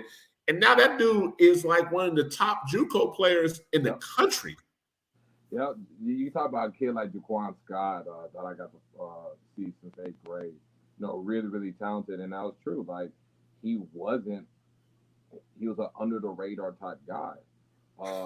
It's crazy. Wow. He goes to Salt Lake, and now you know one of the top JUCO players in the country, and really a no-brainer high major basketball player. Yeah, you saw that in high school too. It was never a talent problem with Jacquard, and that was always the crazy thing about it. You know, I know he committed to East Carolina. But it was just always, I think he had to do a post-grad year before he could even go. Yes, he did a post-grad year. Yes, he did.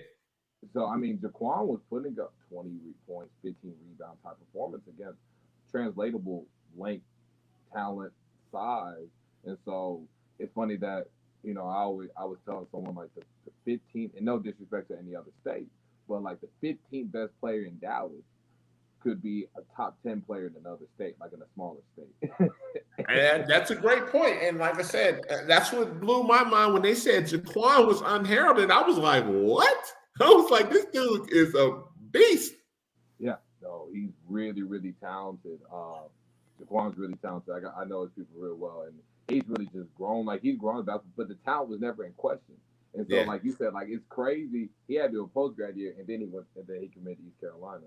So, but yeah, man. I mean, the talent's crazy here. You can go to any tournament gym, you're just gonna see, you know, I was at Capel, which is And Capel is good too. yeah, Capel's good too, and they're running a small tournament, and there was probably about 12 to 15 Division One prospects, and then you can go 45 minutes down like the Mansfield, you're gonna see another tournament with multiple Division One guys. So it's just, Yeah. DFW just got a lot right now. Yeah. So I need your opinion on this. So, I've been schooled today. They said there's a healthy rivalry between Dallas and Houston. Yeah, there is. I don't ever get into that because I love coming down to Houston. I love watching the players, evaluating. I have a lot of strong relationships in Houston. There is, it's always Dallas versus Houston, and sometimes it can get a little crazy. I got you. You see it on Twitter, but I like it when it's healthy. I like it when it's just when it's like you supporting your own city, right? Sure. Absolutely. But yeah, it's like a rivalry. When a Houston team plays a Dallas team, I mean, there's just a different level of intensity to it, which as evaluate fans, whatever, that's what you want. You generally see good basketball. I would say from a prospect perspective, Dallas, I say, has more Division One prospects right now, especially higher end Division One prospects in Houston right now. But there's a lot of talent in Houston, and like when you're coming down this Wednesday, I'm gonna notice probably about five to eight different kids that I didn't really have on my radar before that got a chance. Yeah. I think Dallas has more depth right now, but I definitely think you can't. Houston is not bad. Whereas, like, what people will try to say sometimes, it's like, no, there's a lot of talent in Houston. It just maybe not to the depth of Dallas, but there definitely is a rivalry. I mean, and I love it when it's healthy, when it's just a competitive. You start. So let me ask you this also. So during your off time, so you scout during your off time, correct? Mm-hmm. I scout year round. Yeah, all time. So do you get to scout, like, because I'm assuming you probably have to, like, when Texas has their team camp, like when they had in Duncanville, did you get a chance to scout then? No, so like I didn't really get to catch any of the team camps this year. This summer, I was on the road a lot, so I was in Vegas about 3 times for events. Went down to Alabama, went down to for the Adidas. I was in Frisco for Under Armour. I traveled a lot, so a lot of the summer events. So you're doing most of like the shoe events? Shoe and independent. I mean, just depends, just wherever the players are. Okay. Yeah, Okay. so You got to come to Georgia. Then, if that's the case, you got to so come I was in. in Atlanta in it was late April or early May. I was in Atlanta. I got to come down to Georgia. For which event were you here for?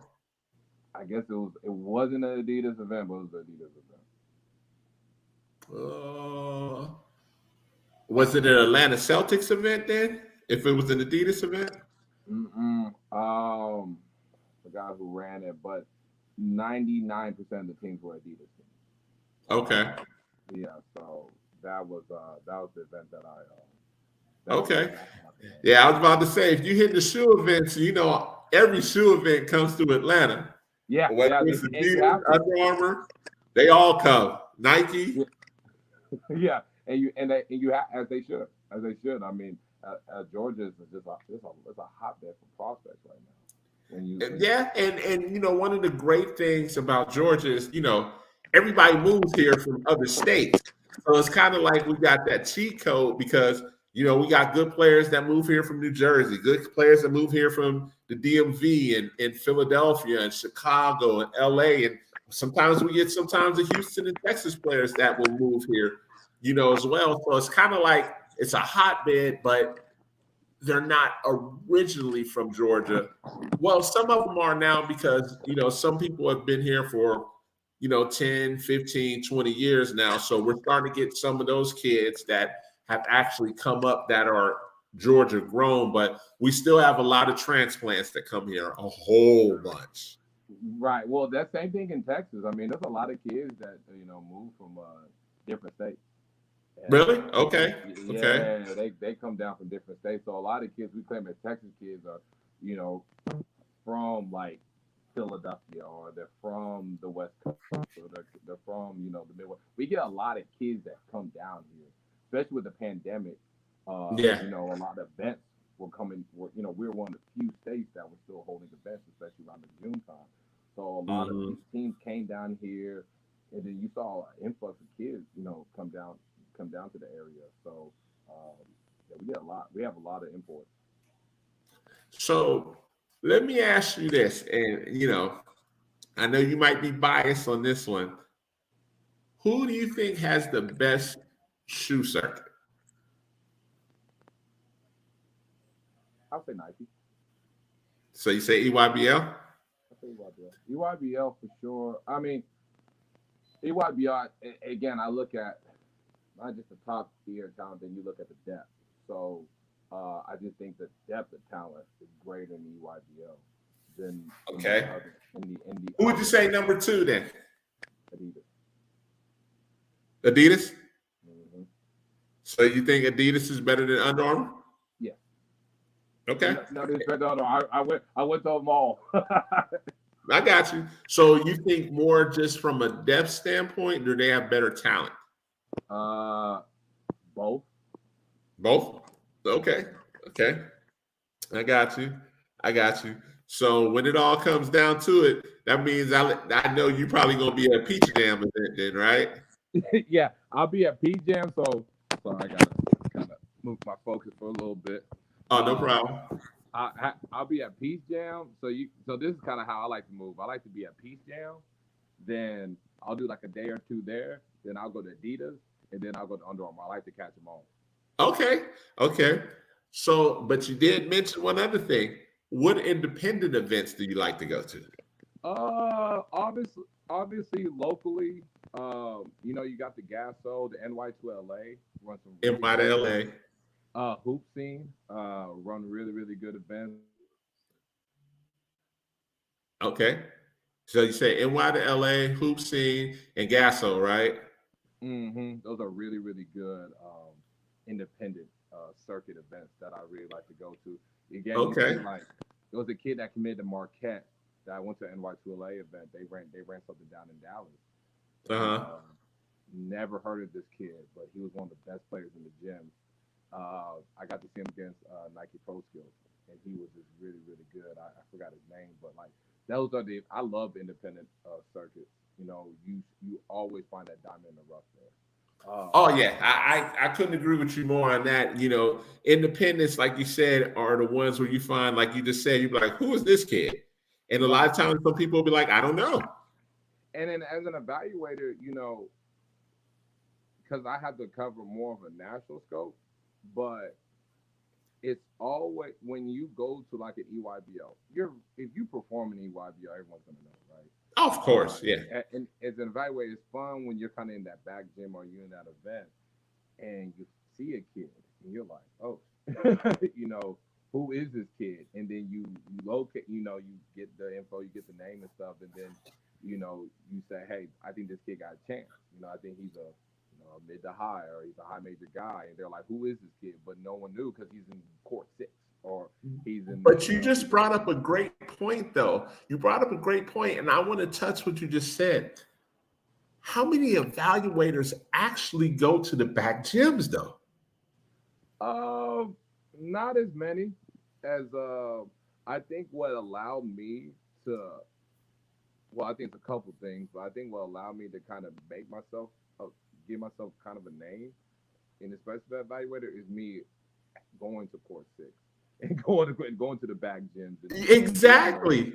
and doing those things. And and even to this day, like I don't feel like I'm too big or whatever to do that. Like I think that's the whole point of becoming an evaluator. Like if a kid's a no-brainer high major, like my evaluator, You're not really doing any work. I agree with you. You're not doing any work. I mean, to the naked eye, when you see the guy that's 6'9", 6'10", that can run like a deer, got range, and then he can play inside out, how hard is that as an evaluator? We all know this is a next level guy right here. right, and especially with the sample size. So if I seen that kid about 10, 15 times, I know what I'm going to look at. I know kind of what I'm seeing. Obviously when they have a really good translatable type matchup, you want to go see.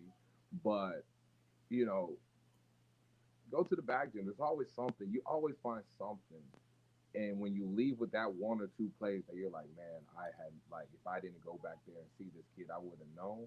Like that's kind of like I could say my evaluation high, But see, what you're saying is you're basically touching on. We all heard of the Bob Huggins story, where he caught the kid in the back gym that nobody was looking at, and the kid was hustling his behind off, and he caught his attention, and he became fixated on the kid, and he offered him.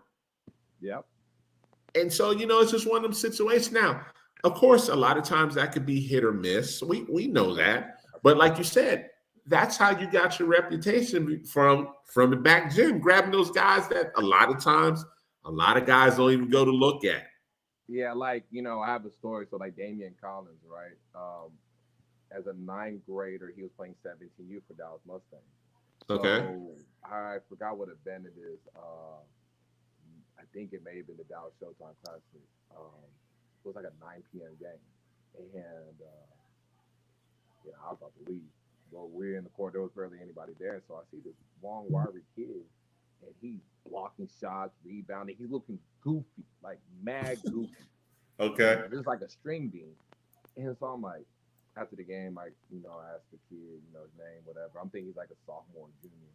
He said, I'm a freshman. And I was like, oh. From Atlanta, Texas. Hey, so, and just like that, you found that kid, you know what I'm saying? Because now you put the word out like, hey, here's a kid that's a freshman you might want to pay attention to, right? Right. And it was crazy. It was like, I would tell people, I think he's a high major basketball player.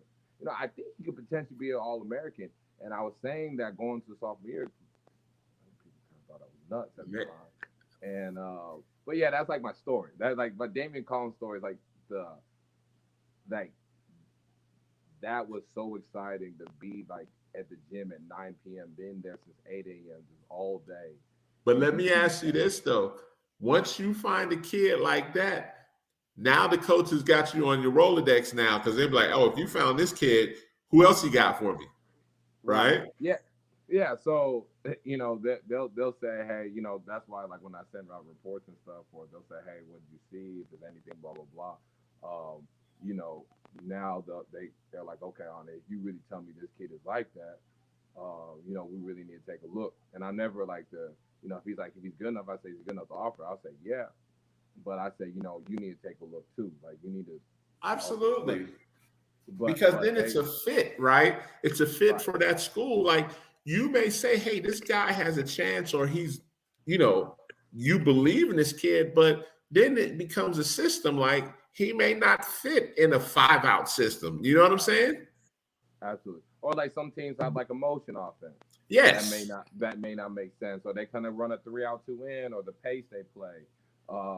Those things, maybe that coach is like the way, the style he is, like, maybe that kid, maybe he's not like an outlier tough guy, right? But the coach would play for is a very outlier tough guy. Maybe that kid can't play or fit in that culture. So you gotta look at culture, like you said, like system, pace. I mean, there's just so many things you gotta look at. And I agree with you because sometimes, you know this well. Like a lot of times we get caught up on the kid that's 6'7" or above, You know, Right. sometimes he has the skills that, have us all looking, but then we have the kids that are 6'8", 6'9". Some of them are your classic back to the basket guys.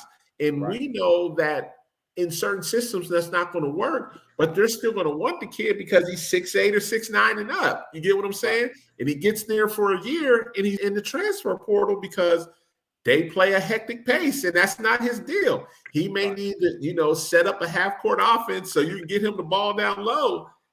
That's not a fit. Right. It's not fit, but one thing about it is, as a college assistant, your job is to get players.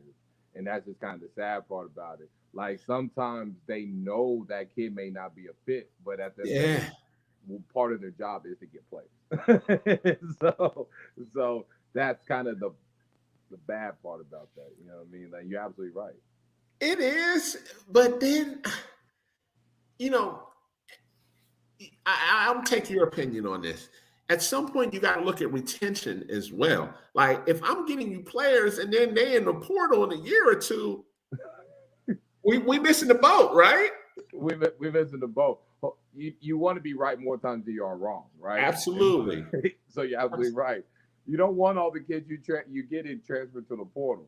Now, if you're like a low to mid and the kids you're getting are transferring up because that's different. That's of course, different. you're not going to be there long. Somebody's going to hire you at a Power 5 then. Right, absolutely. But you're a high major assistant. You get players all back transfer down, or they're transferring after a semester or so. You're not going to be there too much longer. You gotta get. Part of the job is getting players, but like you said, getting players that fit too. So yeah, that fit, but that one's always tough. Like we know guards got it the worst because unfortunately guards are a dime a dozen. But like we just talked about, when you talk about those kids that are 6'7" to 6'11", they're going to get a pass sometimes because they have that height, and we know height comes as a premium. You know what I mean? Oh, absolutely. It comes with a premium, and they can kind of they get kids that are that taller. Like a 6'10" kid. Obviously, their best basketball's ahead of them, right? Yeah. Most times because they're not going to figure it out till 19, 20, 21 years old. So a college coach will kind of be a little bit more patient, like you said, because Oren said it on the deal. Like, they're looking for bigs. When I saw Oren at the JUCO deal, he's asked me, who are the front line guys that I can go get? You know what I'm saying? Yeah. So they're always like, and it was funny. Like I got a call from a guy that has a big, and he's like, man, what do I do? I don't really like his recruitment right now. He said, I know the portal's coming. I said, listen, he's 7 foot. He's agile, skinny, but he can jump out the gym. Wait. Because at the end of the day, they like at the other day, what the coaches go, they gonna want bigs. Man, I couldn't agree with you more. When I went to Oklahoma City, I came across a guy like that.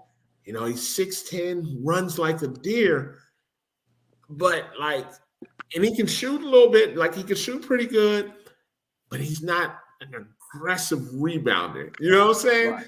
Right. It's just he got 3/4 of everything you want, but he doesn't have that main thing that they want all bigs to have. Like, will he go down to the rebound? Yeah, he'll do it, but he's not a 10 to 15 rebound a night guy. You get what I'm saying? He may get you 7, 6, 7, or 8. And coaches are gonna go crazy. You're 6'10". What are you doing? Right. But really he has some small forward in him because he can sit down and watch. Like if he get caught in a switch, he can watch a 3 or 2 and not be, looking lost out there, so to speak. So you look at that and you're kind of like, this guy's interesting. I'm not going to call him a court 11 guy, but because of course he's going to stick out at 6'10", but there's things like, again, let's go with fit. If I'm taking a 6'10" guy and I need you to get 12, 13 boards a night, that's not going to happen. Or at least not right now. You know what I'm saying? I can't speak on any schools player development and what they're going to do to make that guy into whatever they're going to make him. But if you're coming in with that expectation of saying, oh, we need him next year. And of course, he's coming from JUCO, right? So the expectation is he's ready-made, right? Right. What do you do? I mean, but he's attractive though. Like I'll ask like you as an evaluator, like I would be standing right there and we probably would agree and disagree on some of the things that we see in this guy. Because, we're going to do that. You're going to say, I see this. And I may say, I like him, or you may be high on a guy that I may not be on. And sometimes it comes to opinion. Sometimes it comes to stats. Sometimes it just comes to cold, hard facts, too. You know what I'm saying? And so we could be sitting there, like we could be looking at this guy that I'm talking about right now and be like, man, I really like this guy. And he has some intangibles that will stick out at certain programs. But you may say, I don't know. He's not aggressive enough. He don't do X, Y, and Z. And you would be 100% right in saying that. And we may be looking at the bigger picture, or we may be looking at where he may possibly go. Like he may go low D1 or he may go mid-major. And sometimes you may know a program better than I know and say, he wouldn't fit at this program because I know what coach likes. Right. And I might say, hey, this coach may take him because he may see the potential. You know what I'm saying? Right. So it's not that we are just going at each other's throat in disagreement. There's a difference in opinions and experiences. Yeah, and it's different opinion and experience. And then it's, the fit at this coach, at this level, or this program that I might know, and I know the fit at this program. So you may say, he may fit there. I'm like, I think he fits better there. At the end of the day, neither one of us are going to be 100% correct. Absolutely. No, absolutely. And you know what? It just kind of goes back to like the rebounding thing. One thing I've had to learn as an evaluator is, I ask people, I said, well, maybe he's a kid, like a 6'10" kid that gets 5-6 rebounds a game. Well, how interested is he to become a better rebounder? And I think that, what I'm saying? Like, that's a good point. That's a good point. But that goes back to, like, again, like we could watch the games and then we may go back to the hotel room and say, hey, let's compare notes. And you say, hey, I like this kid. I like this kid. And a lot of times there's going to be certain kids who are like, oh, yeah, I agree. And then it's that court 10 or court 9 kid. I really like this kid. And I'm going to say, I saw him, but he didn't do it for me. But he may have had a game that you saw, and he may have had a bad game when I saw him. You get what I'm saying? Yeah, absolutely. No, absolutely. You're absolutely right. And I think when it kind of boils down to sometimes is like an evaluator, what I had to do was get to know the kid a little bit better. You know what I mean? Like, sometimes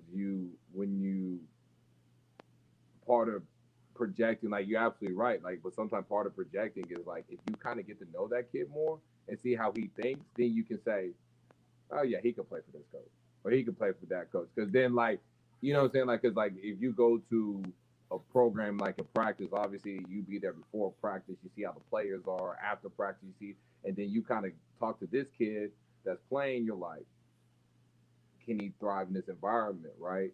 And, and so it's right. Like you're absolutely right. And I think what I had to do was I had to try to get to know the player better, outside of just the skill. Because sometimes like a kid may not be a very good rebounder, but he doesn't know, but he really wants to learn. He just doesn't know how to rebound.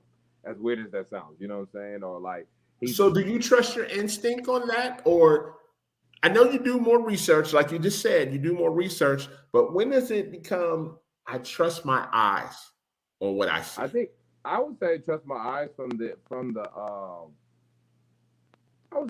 jump, because you can kind of see how a player moves and everything, then you can determine what you're looking at from there. Like, obviously there's times where a kid you may watch 3 times, and then maybe the 4th, 5th, 6th, 7th time you may change your opinion a little bit. But I say initially, I trust my eyes. I always trust my eyes. It just, because you see how a player moves. You can check motor and all that stuff, mechanics on jumpers, and you're like, okay, he's more than likely this. It takes consistently that person doing what I thought they couldn't do that makes them what that level for me to say, okay, he can play. If I think he's a low plus level guy, you know, I think maybe just more of a Southland type guy. Okay, he's got to consistently do this for me to say Sun Belt Conference USA. You know what I'm saying? But it's got to be consistent. You look at him one time, I can look at him and be like, okay, like, yeah, this is probably what it is, right? And then they're going to show you a couple more times. It takes a they got to consistently change, you know, do things for me to change what I think. But I also try to know the kid, because sometimes like you look at some kid that's just so talented, and then you kind of get to see his situation. You realize, oh, he ain't gonna be allowed. You know, like maybe he needs to, like, high major talent, but probably is gonna thrive better in the mid, right? Or maybe thrive better in this situation. So I think the talent part, I trust my eyes on that. I mean, and I agree with you, man. And, you know, like in the situations we're talking about, like especially a kid like that, I'm gonna watch him Friday, I'm gonna watch him Saturday, and I'm gonna watch him Sunday. You know what I'm saying? Right. Because now I want to make sure, like I see him on Friday, maybe he had an out-of-body experience on Friday, but if he shows me that consistency, and even not all the time showing the consistency, like you can see it, but it's like, okay, if I'm going to speak for you, I'm going to be honest to the coach and say, okay, Friday showed me this. Saturday, he might have had a little problems with a different defense that was thrown at him. Sunday, he showed me what Friday was. So 2 out of the 3 days, I'm going to say, you know what? I'm a gamble on this guy. You know what I'm saying? But I'm going to speak on, like you said, like Saturday, he had trouble because they threw this defense at him and he wasn't ready for it. Right. No, absolutely. You know what you're talking about is you are not a prisoner of the moment, right? Like a kid can have an out of mind game, and then it's like, okay, I got to watch him some more, right? Yeah. Because like it's so many times, and we can get carried away. We can get so caught up in that moment, right? Mm-hmm. And so the kid has a 35-point game that shot 80% from the field, you know, high major. Then you, you see him the next 2 days, nowhere close to that, right? So, like how many times does that happen? But you and it's great. It's like you're not a prisoner of the moment, right? Like you just, okay, I see what the talent is, but I got to see him some more because you know, shooting 80% with 35-point performance, not normal. Absolutely, man. And man, just talking to you, this lets me know, well, I know we're going to bump heads, you know, and you know, I come to Dallas, and then, you know, when I see you at some of these other shoe events, I'm sure we're going to bump heads. And I'm sure at some point, you know, we're going to sit down and compare notes, because then I'll be like, man, what you think about this guy? And, you know, I would like to hear, you know, another evaluator's opinion, because you might say, I don't like this guy. And I'm like, hey, man, I think. And you know, sometimes your perception may make a lot more sense. And may say, you know what, I did see that, but I wanted to overlook it because I felt by game 3 that might change. You know what I'm saying? And vice versa. You may say the same thing as well. And I'm like, I'm not feeling this guy. You know. And again, of course, it's opinion. Of course, it's eyes. But the thing, like when I'm talking to someone like you, we're talking from an experience stand. I'm not saying I don't like him because I don't like the kid. Right. That's a personal problem. Yeah, I'm saying, you know, this kid, he concerns me because I might point out, look at his footwork. You know, his footwork doesn't look the best. He's going to have trouble adjusting to X, Y, and Z. Or you may say, hey, look at his shot. His shot is from his chest. He's not going to get that off at the next level. Yeah. You know, just small stuff like that. And those small things we both would notice, but it's in that perception of, you know, you may see something that I might have missed, and we may even go back and look at tape and be like, here it is right here. And I'm like, oh man, I missed that. Right. You know what I mean? And that's part of all this. I mean, don't get me wrong, I love it. Or like you said, a guy, and now in very few instances, there's a guy that may have just the tournament of his life Friday, Saturday, and Sunday. And I may call you like, oh man, you got to see this guy. And you'd be like, really? I'll be like, man, I'm telling you, he lit up Atlanta. When he comes to Texas, put this one on your notebook. Yeah. And you may be like, bro, he stunk it up in Texas. And I'll be like, man, I'm telling you. But then I have to come back and say, look at this tape. He was killing in Atlanta. And he showed certain, tenacities that make him a mid-major or something that, and you'd be like, bro, what we saw in Texas. Yeah, it wasn't it. Yeah. And that's gonna happen. I think, like you said it, like you got to look at the small things, right? Like sometimes a kid can have a bad shooting day, but it looks right. You know what I'm saying? Yes. And so it's like, my mentor Alan Branch told me, it's like, sometimes the coach will recruit a kid that had 6.5 rebounds compared to the kid that had 21 points and, like, let's say he had 5. Because of technique, though, right? Like you just said. And it translates, right? Like that kid's 21 points doesn't translate to that coach's level, right? Yeah. That kid's 6 points translate. And so, like you said, it's the small thing. So, like a kid that has a bad shooting day, but the mechanics are clean, or you can see he's shifty, he's creating space, and he's not making it. You're like, yeah. Or he may have a twitch in the shot. Right. Right. So, it's all of those things, man. And, but then it becomes like you watch it, you take notes, and then sometimes, okay, you trust your eyes, but sometimes you may even have to go back to the live stream and say, let me take one more look at this. You know what I'm saying? Right. Right. And, that's the beauty of this, because, there's going to be some times where you convince a coach to say, hey, man, I saw this. And the coach is like, you're like, hey, you might want to take a second look. But because of the person you are and the experience you built up, he may take a chance on that kid because he trusts your word. Right. Absolutely right. And it took over. It was built over time, and sure. I continue to try to really just work at it. I've been wrong before, and I think that. And I was just getting ready to ask you that, like people don't understand. Like sometimes you may say, "Hey, this guy is it," and he may get to that coach and stink it up. Yeah, right? Stink it up, and that's kind of like I think to become a better evaluator is to realize you're going to be wrong. Yes. You're going to be a good evaluator. You're going to be right a lot more times they're going to be wrong. But man, you're going to be wrong. And I think the best thing is, when you're wrong, just be like, yeah, I was right. Yeah, that was bad. Yeah, you're like, I missed on that one. I missed it. I missed. But you just make sure you're way more right than you are wrong. Oh, absolutely.